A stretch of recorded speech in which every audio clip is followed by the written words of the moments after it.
आज हम बात करेंगे एक ऐसी खबर की जो चीन के लिए तगड़ा झटका है और भारत के लिए एक बड़ी कूटनीतिक जीत। क्या आप जानते हैं कि चीन ने रूस से $3 अरब में जो S-400 एयर डिफेंस सिस्टम खरीदे थे, उनमें एक किल स्विच लगा हुआ था और आज सालों बाद भी PLA यानी चाइनीज आर्मी उस सिस्टम को इस्तेमाल तक नहीं कर पाई है। ये सिर्फ एक तकनीकी मुद्दा नहीं है, बल्कि एक बहुत ही सोची समझी रणनीति का हिस्सा है। रूस की रणनीति जिसका सीधा फायदा भारत को मिला है। आइए विस्तार से जानते हैं पूरा मामला। दरअसल 2014 में चीन और रूस के बीच एक डील साइन होती है S-400 Triumph air defence system की। इस डील की वैल्यू थी करीब $3 बिलियन अमेरिकी डॉलर। चीन ने उम्मीद की थी कि उसे मिलेगा दुनिया का सबसे ताकतवर एयर डिफेंस सिस्टम जो मिसाइलों, फाइटर जेट्स और यहां तक कि स्टील्थ एयरक्राफ्ट्स को भी गिरा सके।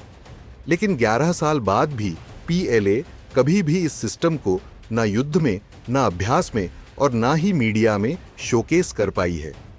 रिपोर्ट्स के मुताबिक रूस ने जो वर्जन चीन को दिया वो असल S-400 से काफी अलग और सीमित था।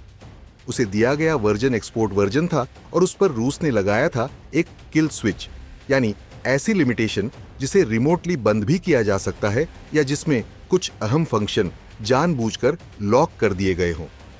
कई रक्षा विशेषज्ञों की रिपोर्ट्स बताती हैं कि रूस ने मेन सिस्टम्स जैसे कि tracking radar, fire control units और लॉन्ग रेंज इंटरसेप्टर्स या तो सीमित रूप में दिए या निकाल ही दिए। अब एक नजर डालते हैं भारत और चीन को मिले S-400 वर्जन्स पर। भारत को मिला वर्जन S-400 इंडेक्स I, चीन को मिला वर्जन S-400 इंडेक्स K। रूस के डिफेंस विशेषज्ञ खुद मानते हैं कि भारत को दिया गया सिस्टम कहीं ज्यादा पावरफुल, ज्यादा भरोसेमंद और ज्यादा ओपन है। भारत को यह डील मिली थी 2018 में $5.5 अरब में। अमेरिका की धमकी के बावजूद भारत ने कॉमकासा साइन किया और फिर भी रूस के साथ डील की। भारत ने अमेरिका को दो टूक जवाब दिया कि यह आपका कानून है, हमारा नहीं। आज भारत इस सिस्टम को ऑपरेशन सिंदूर जैसे मिशन में इस्तेमाल कर रहा है, जबकि चीन उसे शोकेस तक नहीं कर पा रहा। रूस ने चीन को क्यों नहीं दिया पूरा सिस्टम?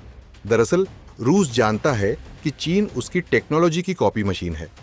S-400 उसकी सबसे उन्नत तकनीक है। अगर यह चीन को दे दिया जाता तो जल्द ही हमें एक रेड ड्रैगन 400 देखने को मिल जाता। इसलिए रूस ने न केवल चीन के सिस्टम को लिमिट किया, बल्कि चाइनीज आर्मी की हर रिवर्स इंजीनियरिंग कोशिश को ब्लॉक किया। एक रिपोर्ट में यह भी आया कि चीन ने कई बार कोशिश की इन ब्लॉक्ड फंक्शन को एक्सेस करने की, लेकिन वे हर बार नाकाम रहे। अब उन सिस्टम्स को कहीं गैर जरूरी जगहों पर तैनात कर दिया गया है जहां उनका कोई उपयोग ही नहीं। खैर, रूस की इस नीति से साफ है कि उसके लिए भारत एक ज्यादा भरोसेमंद रणनीतिक साझेदार है। रूस ने भारत के लिए खोला सिस्टम का असली पावर। भारत ने S-400 को सफलता से डिप्लॉय भी किया और अब उसकी अंतिम यूनिट्स भी जल्द भारत आने वाली हैं। चीन के लिए यह सिर्फ एक तकनीकी झटका नहीं है, बल्कि एक राजनीतिक और कूटनीतिक हार भी है। जहां एक तरफ चीन को मिला $3 अरब का झटका, वहीं भारत ने एक और बार अपनी डिप्लोमेसी और स्ट्रेटेजिक माइंडसेट का लोहा मनवाया। क्या आप मानते हैं कि रूस का यह कदम चीन पर भरोसा न करने का साफ संकेत है? क्या भारत रूस की दोस्ती अब और मजबूत हो रही है? नीचे कमेंट करके जरूर बताइए।